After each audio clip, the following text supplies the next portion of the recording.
Seguindo, temos a frase I really don't think you're strong enough. No, eu realmente não acho que você é forte o suficiente, não. Bom, temos aí essa palavra enough, que significa suficiente, e hoje você vai aprender de uma vez por todas se o enough entra antes ou depois daquilo que é ou não é suficiente.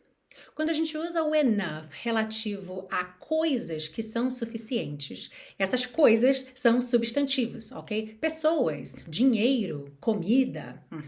Então, esse enough é um adjetivo. E nesse caso, por ser um adjetivo, ele sempre vem antes do substantivo, ok?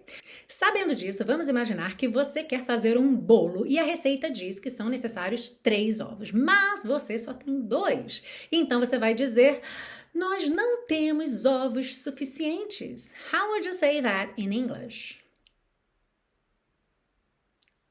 We don't have enough eggs. We don't have enough eggs. Outra situação muito comum quando um palestrante, por exemplo, está ali dando sua palestra e ele está calculando o que ele ainda tem tempo de fazer, uma atividade, talvez que ele queira fazer com a plateia, e aí ele pergunta para alguém da produção: temos tempo suficiente? How would you say that in English?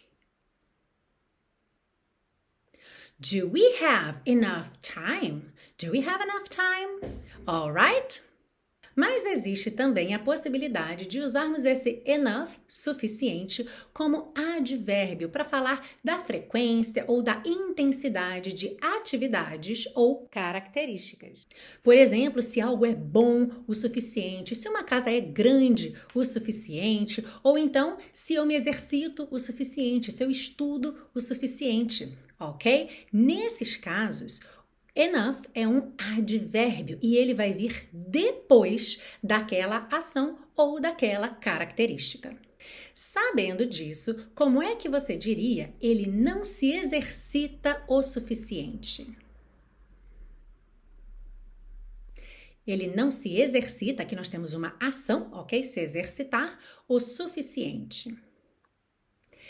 He doesn't exercise enough. He doesn't exercise enough. Agora vamos pensar numa qualidade grande. Então imagina que você mora numa casa que ela não é enorme, mas ela é grande o suficiente para sua família. Como é que você diria? Nossa casa é grande o suficiente para nós. Nossa casa é grande o suficiente para nós. Our house is big enough for us.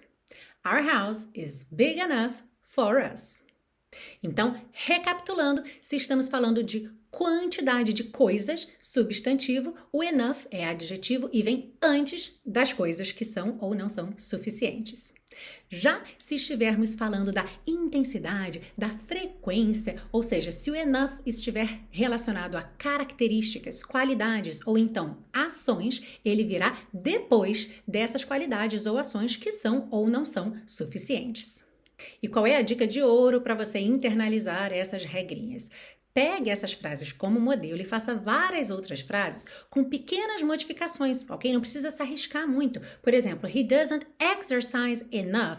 Pensa num outro verbo que possa entrar no lugar de exercise. Por exemplo, he doesn't study enough. Ele não estuda o suficiente. Ou então, he doesn't rest enough. Ele não descansa o suficiente. Se você fizer isso com todas as diferentes frases que a gente viu, você vai naturalmente se acostumando, se familiarizando com a ordem do enough na frase, dependendo do tipo de frase, e isso vai ficando natural para você, até o ponto que você nem precisa lembrar da regra na teoria. Você já sabe usar na prática diretamente pela maneira que isso soa mais natural.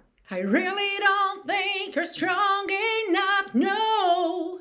Do you believe in life after love, after love, after love? I can feel something inside me say, I really don't think